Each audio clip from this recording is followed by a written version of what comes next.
for The us. number 10 story is the strong year that both Old Colony and Greater New Bedford Voc-Tech had, considering that they are both vocational schools, and that's not always, considered to be on the same level as some of these other schools, but they dominated in at least Greater New Bedford Voc-Tech did for sure in the vocational schools category.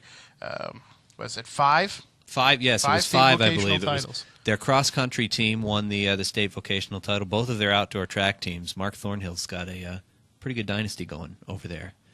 They had their softball team for the first time won the state vocational title, and the fifth one, I forget. Boys lacrosse? Boys lacrosse. No, was it boys lacrosse?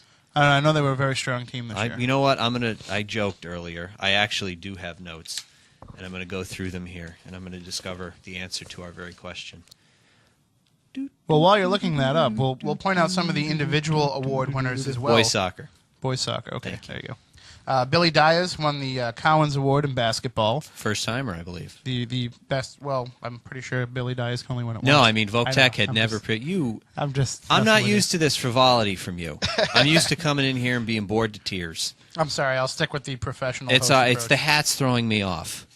It's a party. The hat. green, totally. You're wearing a blue shirt. You're wearing a green hat. I can't take you seriously. And He's a noisemaker. He'll take you seriously. Oh, goodness. And Jordan Burris won the Otto Graham Award in football. So, I mean, those are the two big local awards that a student athlete can win, and it's a Voc-Tech sweep. It's not often that one school sweeps both of those awards. Mm-hmm. And Voc-Tech, the football team only went, I believe, 4-7, but there's a lot of hope for them. Mm-hmm. They've got Burris has been very good. Their quarterback is also very good. I know Buddy Thomas has raved about him, and they're in it's a tough conference that they're in, but they've shown a lot of improvement, and they really are. They went above and beyond just winning those vocational titles. I mean, I know the lacrosse team we jokingly mentioned slightly earlier beat New Bedford High for the first time in 4 years. Their soccer team got an SEC win for the first time in a couple of years. They're doing a lot of things right. And for all the accomplishments that they had athletically this year, they did lose their logo.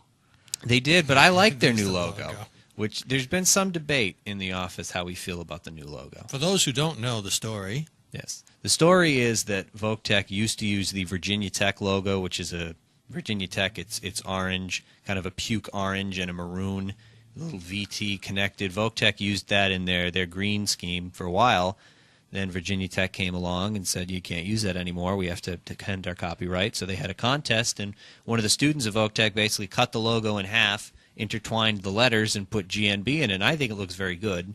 Other people think it look a little confusing, but these things take time. Yes. They got to grow on you, like that Bruins Winter Classic logo that I hated for a couple of weeks.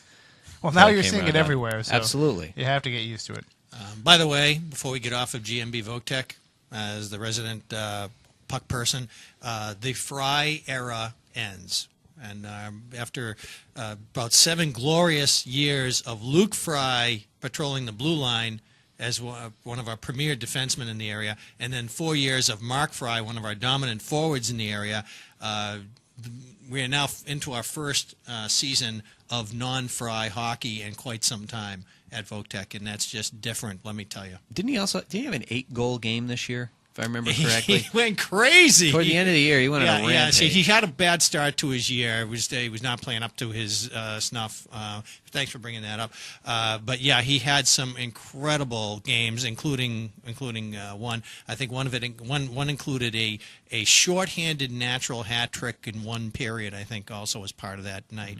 So, yeah, when Mark Fry means it, the kid's got a low center of gravity and a gorgeous natural skating stride, clearly a product of Sassaquin Pond, where Brian Pothier grew up skating.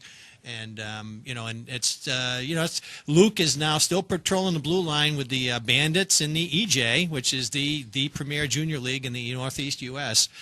So he's doing that and hoping that there'll be Division III opportunity down the road. We'll see if that happens for him. But and Mark, as we learned, and he learned, he's a pretty good golfer, and I think that's where his future endeavors are going to go. One quick shout out to Old Colony. Yep.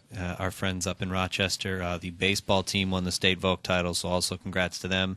The basketball team went from, I believe, 3-17 to 17-3. won the Mayflower League, and the girls soccer team went from scoring 3 goals last season to making the state tournament for the first time. So really a good year for those 2 schools, which is not something that we've seen very often, and we certainly hope it continues. I know the soccer team up in Old Colony, the Amanda Fry, has really helped them, and so. And any soccer call from Walker is a sheer delight.